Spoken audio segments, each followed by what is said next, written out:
Everybody, sorry for the delay. I hate to make you wait.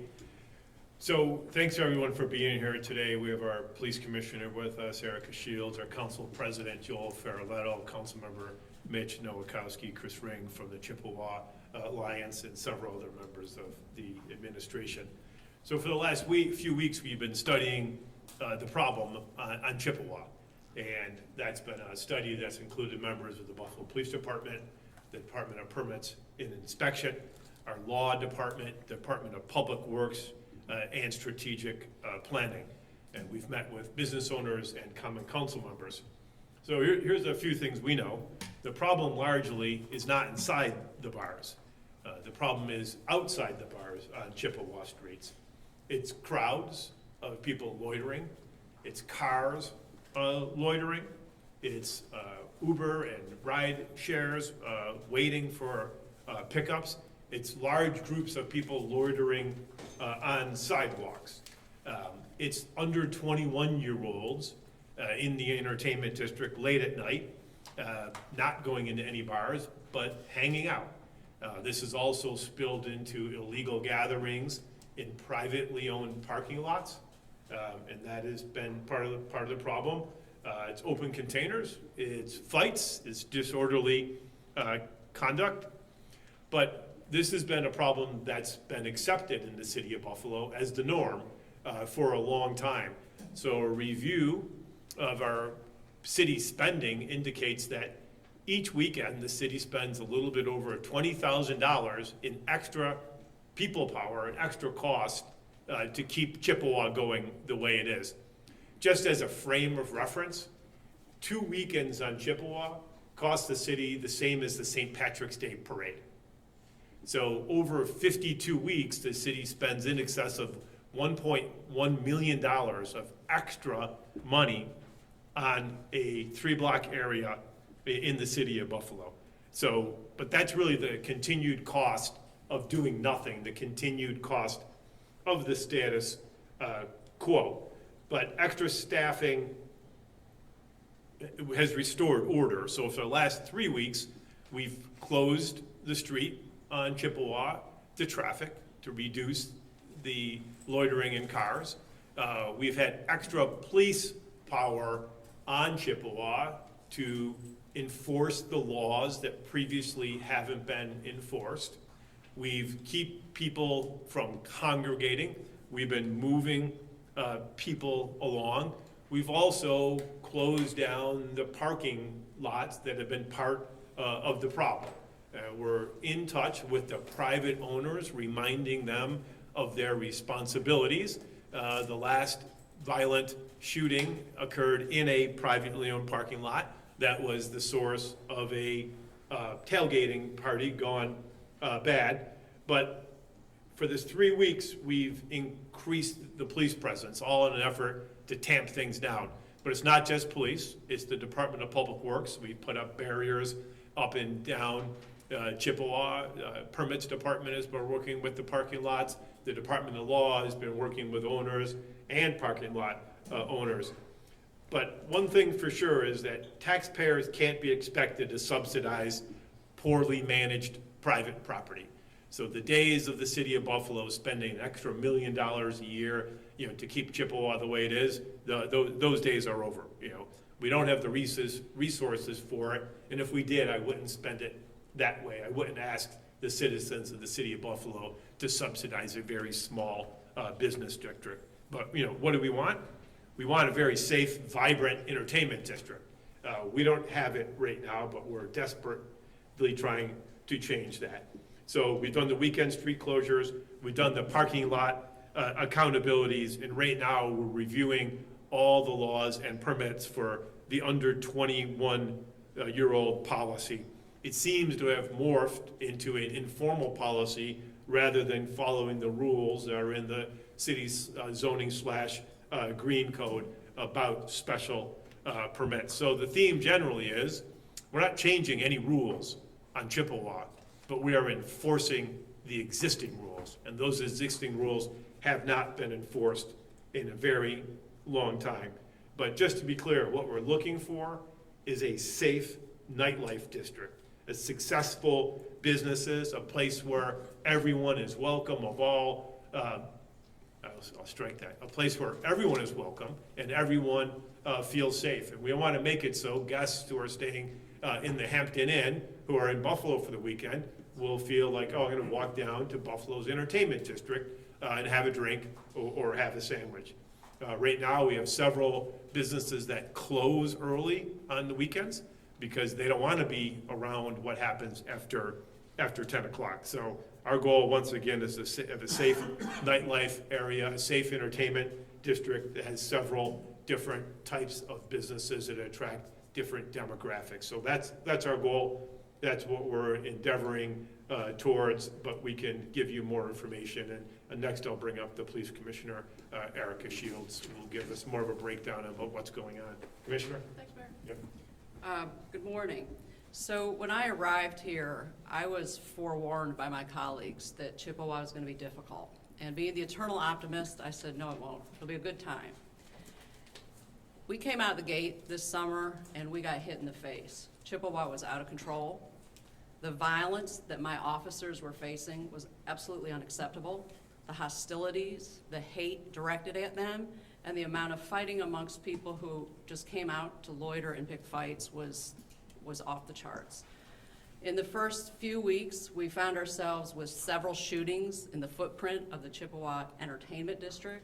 This was not sustainable. We have an obligation to keep the city and our visitors safe. As such, as the mayor spoke to, we increased our staffing exponentially. And with it came a much higher bill to the taxpayers. We went from averaging roughly $20,000 for Friday and Saturday night to $70,000. But that increased staffing paid off. We have had no incidents of violence, shootings. We've made a number of arrests. We've made the footprint safe, but it's at a very, very high financial cost, and that is not sustainable. And so I am very appreciative that the mayor is committed to changing the paradigm that has existed there for some time. This is not new. The SWAT team has been assigned in previous years to Chippewa. And my pushback will be is if a SWAT team has to be assigned to an event, you need to rethink the event. And so I think there's a lot of positive momentum here. I don't think anyone thinks that we shouldn't have a vibrant entertainment district. It's essential for a strong city. But we have to rethink how business is being done here. And to reiterate his point, our two biggest issues have not been the actual businesses themselves, but rather the vacant parking lots that are unattended and they have these quasi pop-up parties that can turn ugly, and the amount of loitering that is going on in front of the businesses. So I'm encouraged by the holistic approach that the city is taking, and I feel as though we can make strong improvements to make this a really, really powerful and positive part of the city. Thank you. I'm going to have next Council President Joel Ferroletto come up, please. Thank you very much. I'd like to commend the mayor, Sean Ryan, our police commissioner, Councilmember Nowakowski, and everyone else that's here today. We all know a few weeks ago, earlier in the summer, it was chaos on Chippewa, especially the one weekend where there was a shooting. People saw the videos of the different fighting and everything else that was going on the street. And this administration, police commissioner, said, you know what, we need to address this. And they put together a task force from all different departments in City Hall. They engaged business owners. They engaged people that go there for lunch, go there for drinks at night, to try to come up with solutions to improve the area. And we all want the area to be vibrant. We all want to see the small businesses there have success. We all want to see, whether you're local or here from out of town, have a nice place to go, enjoy yourself, have some food, watch a game, have a good time, but it needs to be safe. And by rolling up their sleeves, putting this group together to address what the issues are and come up with solutions is leadership. And I want to commend everyone that's been a part of that, and I look forward to continued success for the entertainment district and all the establishments on Chippewa. Thank you. I would now like to introduce my colleague, Councilmember Nowakowski. Thank you, Council President, and thank you, Mayor Ryan and Commissioner Shields and everyone in City Hall who has been working and responding to this matter since its inception. The mayor and I have been through some stuff before, but brawls on Chippewa aren't going to beat us. We're going to certainly be able to restore public order and to make sure that we have an entertainment district that is thriving. And I want to talk about an entertainment district first from the urban planning standpoint. An entertainment district that is adjacent to hotels, restaurants, the theater district, and our urban core is essential to have a nightlife economy, which is a part of a city's economy and overall regional attraction. And so the city has to have an entertainment district that is conducive, that is safe, but also has amenities. And the word venue is very important because venues have DJs, they have house music, they have bands, they have programming, and they have special events that draw a large crowd of people into one dense area so that they can enjoy themselves, spend money, enjoy the city that they live in, or to enjoy a new city that they are coming to. And so in the Green Code, Chippewa is defined as the entertainment district, and it has a higher level of scrutiny for applications for special use permits that come before the Common Council. A special use permit is granted by the Common Council if it agrees with that event. It has a public hearing, people weigh in, the district member, such as myself, talks to business owners and can also set conditions on times, capacity, and other areas to be able to make sure that the event is safe. The representing the area, living a couple blocks down from it, and also being a patron, the behavior is absolutely unacceptable. Violence, the discharge of weapons are completely unacceptable in a civil society, and especially when we're having a large congregation of people who are simply enjoying their lives. So this is a big task that we have, and everybody has an assignment. And so it's City Hall, it's the businesses, it's the police, it's the Department of Public Works. I don't want to surprise the mayor, but I have put something in the upcoming capital budget because I think that the built environment is incredibly important. And so who wants to go to an entertainment district if you see a SWAT team, barricades, and a ton of police? Perception is reality. So if that is what you're seeing, odds are that if you are someone that wants to consume and patron these establishments, you're going to be frightened to not. So in the capital budget process I'm working through that will be voted on in late December per our charter mandate is we need to think about the built environment. You'll see certain parts of Main Street where you'll see posts come up hydraulically to close off and partition part of the street. They're more aesthetically functional and better looking than just a ton of barricades that are thrown through. So I'm looking at measures and what we can do to make it more pedestrian friendly.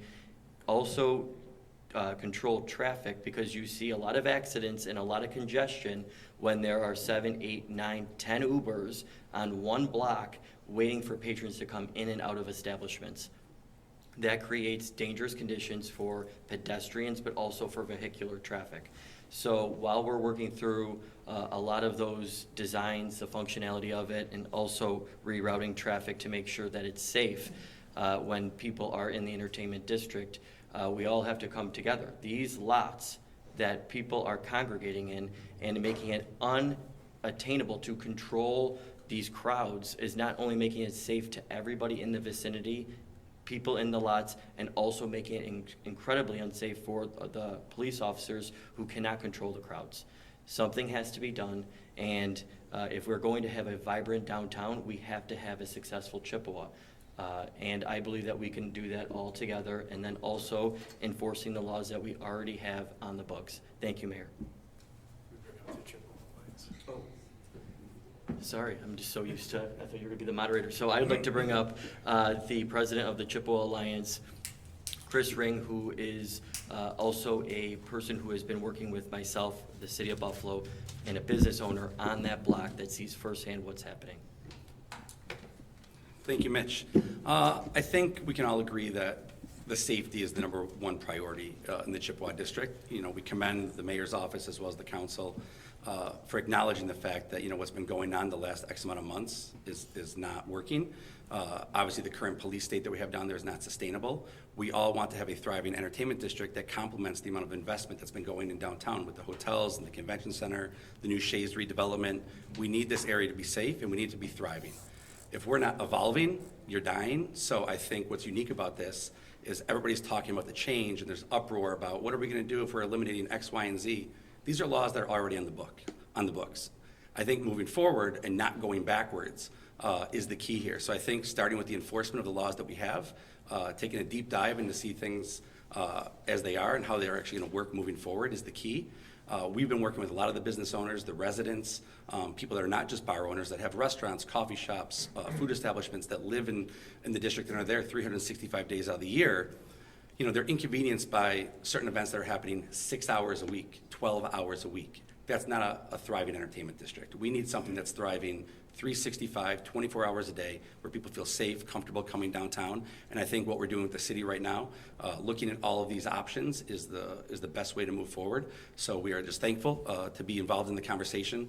Councilman Nowakowski, Lisa Yeager in the council office for the city, as well as Mayor Sean Ryan has been, and Deputy Mayor Thomas Baines has been very communicative, eager to work and figure out a solution to make things positive for everybody to come. And we're just eager to move forward and keep building a safer and thriving entertainment district. Does anyone have any questions for any of the folks who have been assembled today? I'll say we'll start with on topics, please. We'll break it for all. Okay. Mayor, how do you hold these parking lot owners accountable for the safety of their lots, especially if they're unattended self-service lots? We've sent letters to them, letting them know that illegal activity is taking place in their lots. They're permitted to operate parking lots, but those permits come with conditions. And one of the conditions is you have to maintain control of your property. You can't say, well, I'm done at 5 o'clock. Whatever happens there is not on me. So we sent letters to those parking lot owners. We told them we expect them to keep their lots secure and safe. And we're hoping for cooperation. But if we don't get cooperation, then we go down the route of revoking their permits to operate a parking lot in the city of Buffalo. Well, what would you have them do? Put like a security guard on duty or something? Is that what we're talking about? There's all sorts of things. So there's different ways to keep people out of your parking lot and the hours that it's closed. So whether it's, you know, putting up bollards, whether it's putting up arms, whether it's putting up a camera, whether it's having active security there, those are the different options that these owners have to look at. You wouldn't suggest they barricade their parking lots and close them, would you? They Where are primarily have people been, supposed to- well, they primarily have been closed to business during these hours where the congregations are taking So place. Okay, so people aren't parking there, they're just coming in? Well, they're parking to have a party. Going to the bar, right? No. Well, often not. They're just parking to congregate in the parking lot has become the party. Okay, I'm hearing a lot of platitudes here, honestly. You're talking about how much money it costs. You're saying we're spending more, but it's unsustainable. You're talking about barricades, which is an old idea that's been done before. I don't know, I keep waiting for some bold new step. It sounded like you were getting close, but I'm not sure. Am I missing something here? I think you are. Okay. Anyone have any questions? Honestly, What's your question? what are you doing differently here? What we're doing differently is we're acknowledging that a disorderly, chaotic, violent Chippewa Street can't be accepted as the norm. So we are going backwards and looking at the sources of the problem, and we've identified 3 main sources of the problem. You know, one is parking lots that are unintended and have become areas of large congregations and sites of violent crimes. We discovered that the street has become a problem with traffic jams and loitering, so we're closing the street off. And then the third thing we're looking at is the rules regarding under 21-year-olds being in bars, and we're reviewing that now. So by taking those 3 steps, Chippewa is right now calmer But we can't continue it. We can't continue with this increased police presence that we've had 3 weekends, but nor can we continue with the usual police presence, which costs taxpayers over $1 million a year. So as we come off of the really intense police presence, this is why we're continuing to work with the parking lot owners to make it so those areas are not the source of congregation. Step one, and then if we eliminate those from being a source of congregation, that's where a lot of the fights and the crime have occurred. We're going to maintain the street closure. We're going to maintain enforcing the loitering laws. So a lot of the problems we're seeing is because the various rules are already in place to provide for a safe environment have not been enforced. So we're going to enforce the laws and the rules that we already have on the books, and we are optimistic that will lead to a safer Chippewa Street. What does enforcement look like? When you say enforce the rules and laws, what does that look like? Enforcing it means if you stop your car and loiter and you're asked to move and you don't move, then you get a ticket and you may be arrested. Enforcement means if you're fighting on the street, you're not told to move along. The police officers will arrest you for fighting on the street. If you're doing a donut in the middle of Delaware in Chippewa, you will be arrested and ticketed for that activity. So those are some of the things that enforcement means. And the other enforcement means if you own a private parking lot and you're allowing large gatherings to occur there, we're going to enforce that to make it so your property can't be used in those ways. And then right now we're doing a review of the under 21-year-old venues on Chippewa to see exactly what is going on, who's permitted to do what, and who's operating without a permit. You'll Can be you talk arrested about or what you'll is get an going on? appearance ticket? It all depends on what your crime is that has occurred. I mean, is that part of the problem? We mostly would, if you're fighting, you get an appearance ticket, you get arrested. It all depends on the circumstances of the crime. Can you talk about the 21 and the under 21 crowd? There are lots of venues, including Chris's, that they have events that are for that age group. What does this mean going forward? Because I know they were talking about making it a totally 21 and over district. Well, this goes back to the idea of enforcing the rules. So right now, under my reading of the Green Code, it says if you want to have an event that allows people under 21 years old after 10 p.m., you have to have a special permit for that. After 10. After 10.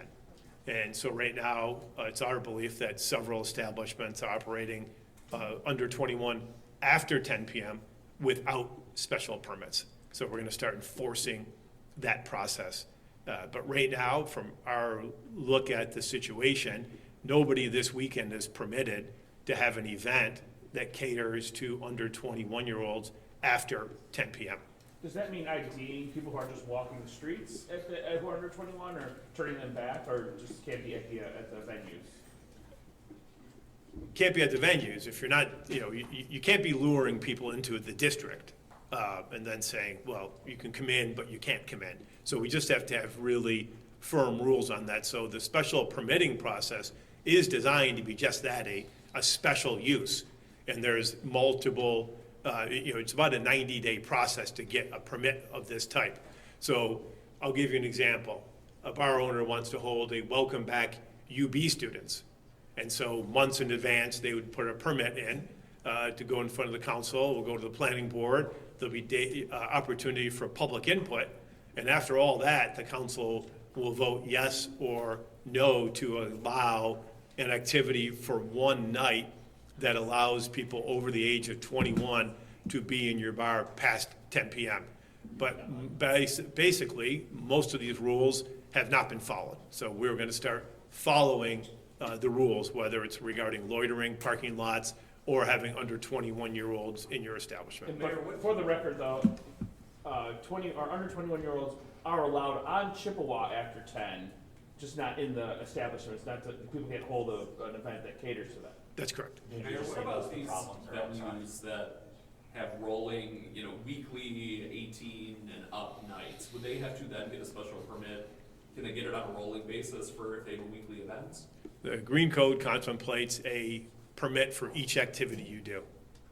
What about the venues that are saying that's unfair, because it's only targeting this one specific block and the rest of Erie County is allowed to do this at any time?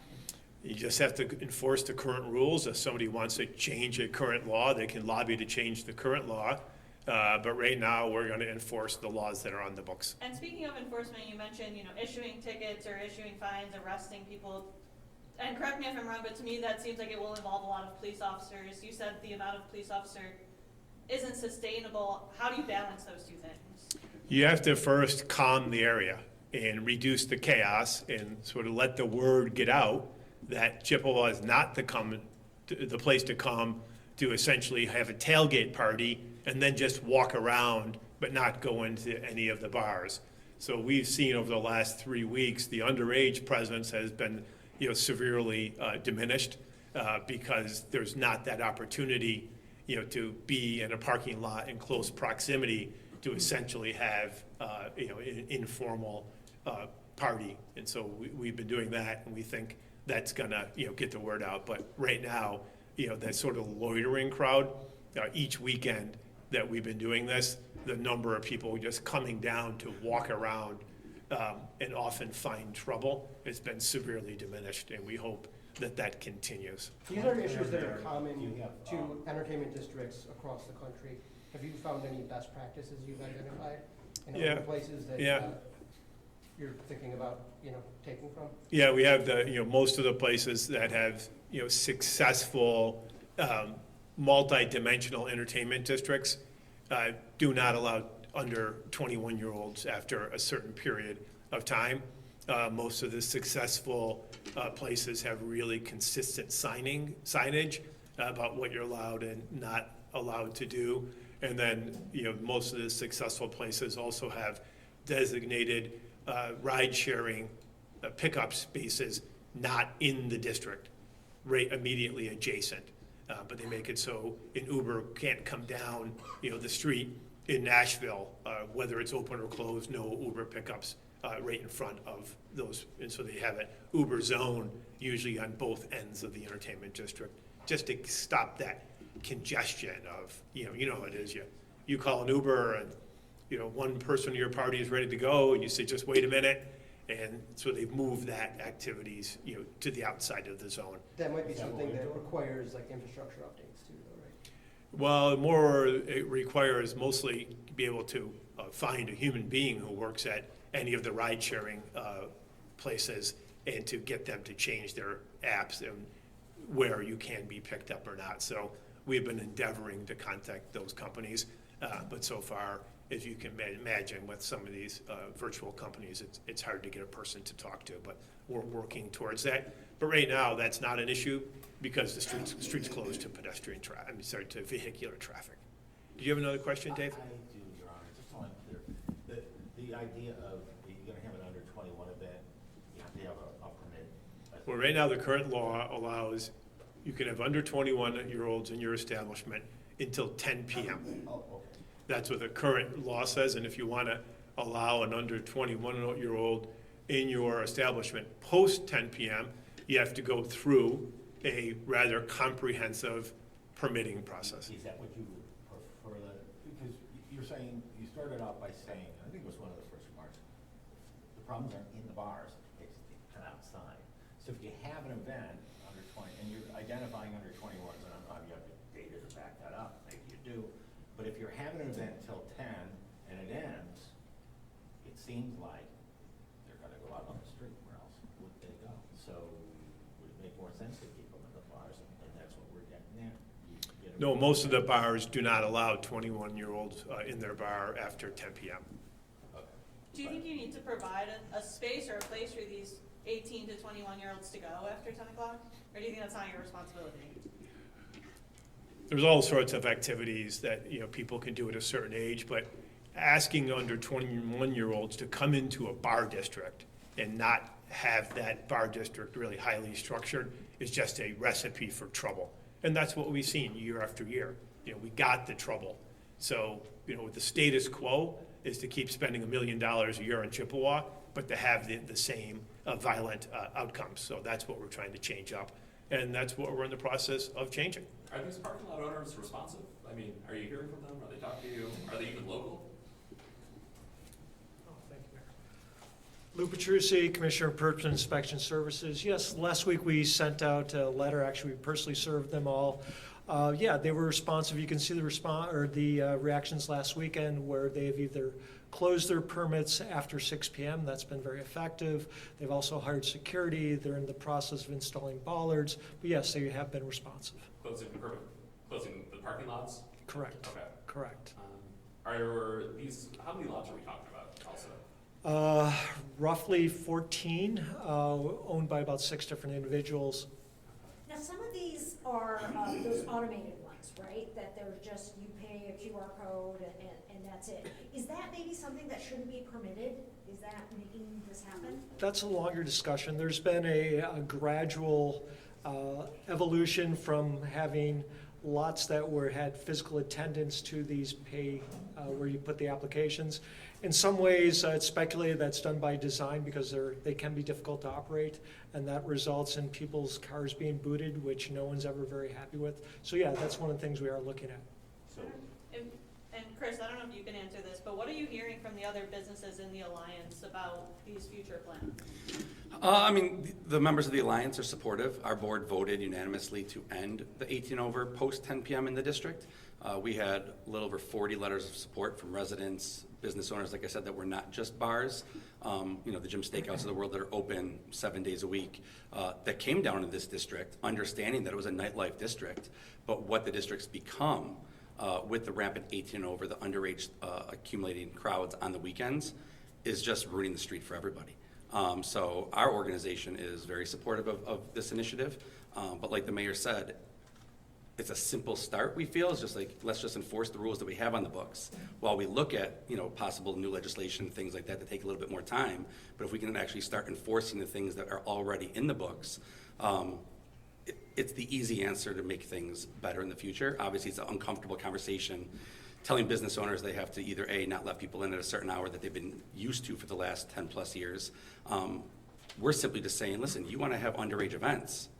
Rec Room is a great example, a case study even. We do 100 plus all ages concerts a year over at 10 o'clock. They go home. The shootings that have happened on Chippewa are not happening at 10:01. They're all happening in the later evening hours. Even, going back to the Marcella's incidents that happened where the shootings were inside. Again, late hours, people under the age of 21. You're not seeing the violent crimes inside the bars or even in that Chippewa district happening by plus 21 over people at those hours. So to us, 90% of the issues are the low-hanging fruit. Close the street to vehicular. Now we don't have the dirt bikes, the ATVs, the things speeding down the street. We don't have the congestion with the Ubers stopping on the street that makes it difficult for emergency vehicles to get down the street. It makes it difficult for you to even come downtown and find a parking spot because traffic's at a standstill. Those two things are super easy to do. We're appreciative that the mayor's office has implemented these changes. Another thing we're working on is designated Uber and Lyft drop-offs like the KeyBank Center does on big, high-profile games. You can't just pull up the KeyBank Center and wait for your Uber. You have to walk a couple blocks to alleviate that congestion in those areas, right? So a couple of those little things we think will go a long way. And we're just super happy that we're seeing these changes happen. We are still seeing people come downtown. We have a sold-out Home by 10 dance party this Saturday that's an average age is 45 years old. The people are still coming. They're still buying tickets. They're still supportive. We get emails every day asking, are we doing Bill's block parties? What's the fall plan? Things like that. So, it does take a little bit of time to kind of get past some of the negative things that have happened.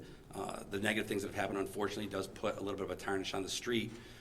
Every single day that we're open, it's not just the late night, but we think all these positive measures moving forward are going to make people want to come back downtown because they feel safer and they understand the city is addressing the issues and moving towards the greater good. Do you still support Make the this the last one, so 21 we have and time for over other topics. districts? 100%. All right, how soon thanks, do we everybody. think this is going to be enforced as far as the under 21 and the parking lots?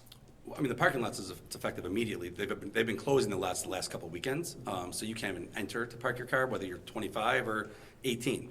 So that's happened immediately. And then from the under 21, again, from what I understand, nobody has any approved permits to do commingling events past 10 p.m. right now. So from what I understand, there are no events promoting to the underage people for late night. But I mean, as far as Thanks. enforcing We're gonna them end it actually coming into the different bars, or, Well, that's the state liquor authority. It's up to the bar owners to actually do the IDing, and from there, that would be the repercussions, you know, from that How do you have standpoint. an entertainment district if you don't have parking lots? Well, in technology, Ubers, but yeah, I mean, you know, surface parking, it's a challenge, but like I said, it's the small inconvenience in the immediate for the long-term greater good. All right, thanks, everybody. You want to, yeah. No, I think to answer Dave, I just want to answer Dave's question, because I think that there's a disconnect. So the parking lots are not, those people that own it don't open it up for you to even pay to park at that time at late night. They're gone. Okay. So you just don't want them? If they want to stay open and park cars and make money, then they should have an attendant and a security plan for that lot. Which is it gonna be closed or is it gonna be? They close it themselves, they're not open, they're gone. But you can So you- physically get in there easily. Correct, So correct, why- so that's the issue. So that's but see, that's what I'm trying to break down, is that right now, these individuals own these lots, they're gone, they're somewhere, and then people are illegally parking in their lots, they're not collecting any revenue, and then they're relying on the Buffalo Police to patrol their private property. So if you want to make money and you want to be a partner to the entertainment district and you want to say, hey, Chris, I want to open up and have an attendant and have protocols to park cars because you're having an event this Saturday, great. But right now, they're not doing that. So they're relying on taxpayers and the Buffalo Police to babysit their lots that are causing a huge problem for all of us in public safety when they're not there. So it's either open them up, have an attendant, to do your diligence to keep the troublemakers out, or close them off, so you can't drive in with 4 cars and have a party. Precisely. Okay. And you know, you're making money. I mean, let's just talk straight here. They're making money off of just parking on. What do? You're maintaining your lot. You're putting some paint down, and you're making money for people to just park on your surface parking lot. Invest in your property. I mean, if I'm walking down Franklin Street and I see a piece of rope, I mean, what is that going to enforce? You just move the darn rope. I mean, start investing in actual infrastructure to put in your parking lots. If you go behind M&T Bank, you see big gates, you see something that goes in and out, you have an attendant there, you're getting a ticket, you're there rightfully, and then people oftentimes will spend more money to have their car parked safely somewhere if there's actually physical improvements, instead of no attendant, an arm that goes up and down, and some rope that goes around. So they are, and you know, also, you know, Dave, as I also, you know, they say in Buffalo, you know, when you're trying to build a city, they say, where am I gonna park? Oh my God, I wanna park right in front of it. We live in a city, we live in an urban area, there's public transit, there's Uber, there's walking, there's biking. We gotta get hip to living in a city and in a metropolitan area, and that also comes with using words and also social norms of how to live and operate in a city. No one goes to Manhattan and says, where am I gonna park? Thank you. All right, we're getting to the end of our